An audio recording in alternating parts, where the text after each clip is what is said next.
Day two in the Seychelles, and we're exploring this capital city, diving into rich island history and celebrating Mike's birthday.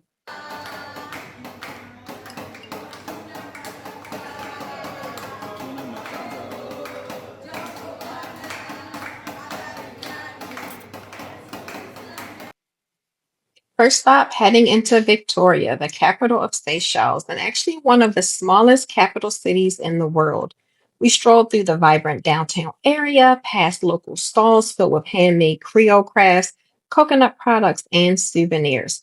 Right in the center of the town stands Little Ben. It's a replica of the clock tower at London's Victoria Station, erected back in 1903.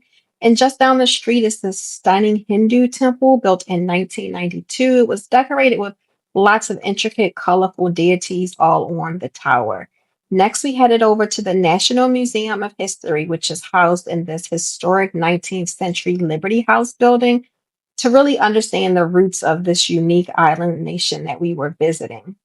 Seychelles was uninhabited until the mid 18th century, and over the centuries, it's become a rich blend of French, British, African, and Asian influences, creating the unique Creole structure you can see today. And so, from ancient ship artifacts and colonial cannons to rare porcelain trade pieces, the museum gave us a front row seat to how these isolated islands became a global trading crossroads.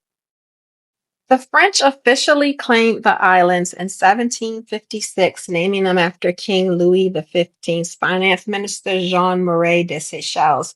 It's wild to stand next to artifacts that date back to the very first settlers.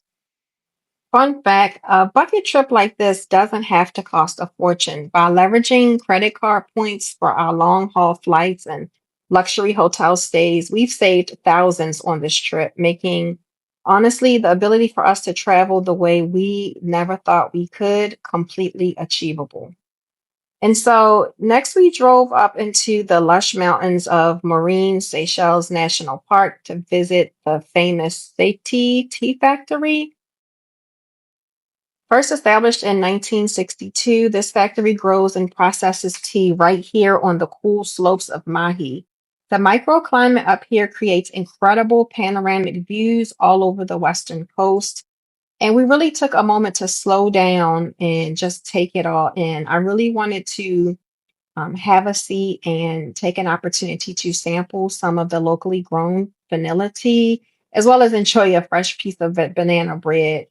The views from the mountain peaks up here at the tea factory were some of the best on the entire island. And so driving down the mountain was an adventure in itself. As Americans, adapting to left hand traffic, the narrow, winding roads, and sitting on the right side of the car definitely kept us on our toes.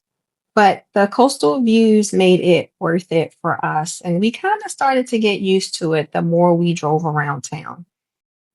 We ended up pulling over at this hidden stretch of paradise. If you see how clear the water is, it was pure white sand and there was barely any other souls around. For us, this is what Seychelles travel dreams are made of: the soft turquoise waves, the lush palm trees, and total tropical tranquility. There were massive, smooth granite boulders. They are all around Seychelles and they're kind of iconic. You won't be able to find rock formations like this on many other tropical islands in the world. After an active day of exploring, we made it back to our hotel to recharge by the open air pool. We decided to grab a couple of evening drinks while we were debating our dinner plans. We'd considered the hotel restaurant, but decided to walk back across the street to Cafe Creole for some authentic local flavor right on the beach. And I think we made the right choice. Mike opted for a burger while I went with a flavorful local chicken curry. It was amazing food with our toes practically in the sand while we ate. We finished out the night sitting on the beach listening to the waves in the darkness. Next stop, Seychelles, day three.